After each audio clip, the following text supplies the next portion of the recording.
We are living through a period future historians may call the siege of the sovereign mind. In this digital epoch, your attention is not a personal resource. It is the most harvested commodity on Earth. We are facing a state of context collapse, where the boundaries between professional expertise and algorithmic propaganda have dissolved. Modern platforms are not designed to find the truth. They are tuned to trigger your primal biases, to keep you in a state of perpetual high-arousal engagement. To reclaim your mind, you must apply Immanuel Kant's formula of humanity. Treat your consciousness as an end in itself, never merely as a means to an end. Every time you scroll mindlessly, you have effectively leased your thoughts to a corporation for data extraction. Reclaiming your autonomy begins with an audit. Open your phone's screen time settings right now. Identify the specific application at the top of the chart, the one that has successfully colonized most of your daily attention. You must now decide who owns that time. Either delete the application entirely or set a rigid 15-minute daily limit within your phone's system settings. This is the mandatory first step. You cannot begin to architect your own convictions if your primary thinking space is being rented out to a Silicon Valley developer. The Stoics, Marcus Aurelius and Epictetus, taught that while the world provides the impression, you alone provide the judgment. They called this the Inner Citadel, a fortress that nothing can enter unless you grant it passage. Breaking news and viral outrage are designed to breach this gate. If you are disturbed by a headline, it is not the event that hurts you, but the judgment you have placed upon it. To protect the citadel, you must stop seeking external validation and noise. Go into your phone's settings and physically turn off every push notification for your news and social media apps immediately. Implement the judgment delay rule. When you encounter information designed to trigger fear or anger, wait 10 minutes before forming an opinion. Use that time to ask if the data is useful to your purpose, or if it is merely noise trying to steal your time. For personal slights or viral debates, expand the delay to 24 hours.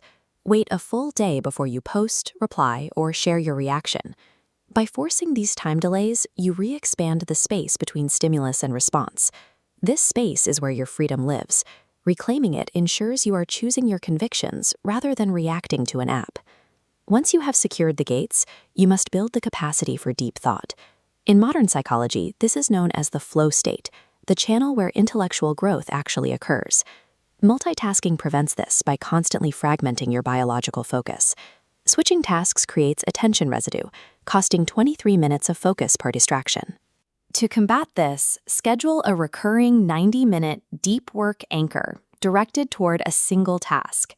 Defend this anchor by linking it to automated Do Not Disturb modes, ensuring no pings breach your focus. While machines can process and rearrange vast amounts of data, they cannot reach the state of integrative flow required to build wisdom.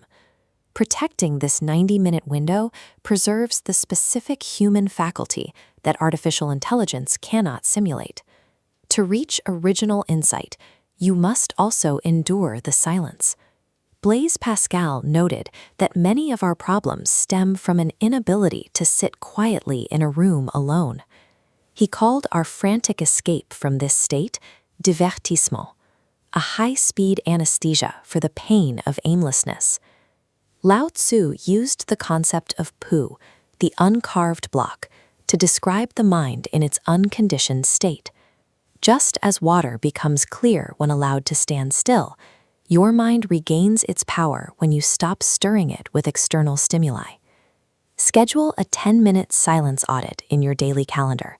Place it where you normally reach for your phone, like after lunch. For 10 minutes, there are no podcasts, music, or scrolling. Simply observe your thoughts until the noise of the day settles and clears naturally. Originality is not the addition of new information. It is the clearing of the information that isn't yours. By enduring the silence, you allow your own insights to surface through the noise. With your digital habits ordered, you must now bring these principles into your physical environment to defend against groupthink. Socrates taught the elenchus, a process of relentless cross-examination. He warned that most of what we believe are borrowed opinions, given to us by the crowd to ensure social safety. To filter these scripts, grab a physical sticky note and write, "Is this my thought, or am I repeating a script for social convenience?" Next, apply Confucius's concept of zhengming, the rectification of names. He argued that if our words are not in accordance with the truth, language loses its weight, and we lose the ability to distinguish reality from hyperbole. Add "use precise language" to your sticky note and place it on your computer monitor's bezel. This physical prompt forces a pause. When you commit to using words in their exact sense, avoiding hyperbole and fillers, you notice the small deviations from the truth. Precise language makes it harder for others to use emotional hooks to bypass your reason. This is your intellectual constitution, a daily system of autonomy audits, judgment delays, protected focus, and linguistic precision. By following these steps, you move from being a passive vessel filled by external forces to the primary architect of your own convictions. Marcus Aurelius taught that the purpose of this internal order is sympathia, our connection to the whole. A reactive, fragmented mind is a burden to those around it. By securing your own clarity, you become a source of stability for your community. Refuse the bait of the crowd. Protect your 90 minutes of focus. Your integrity is the only property you truly own. Guard it fiercely. The storm of information will continue to rage, but inside the citadel, you have secured the ultimate freedom, the absolute sovereignty of your own mind.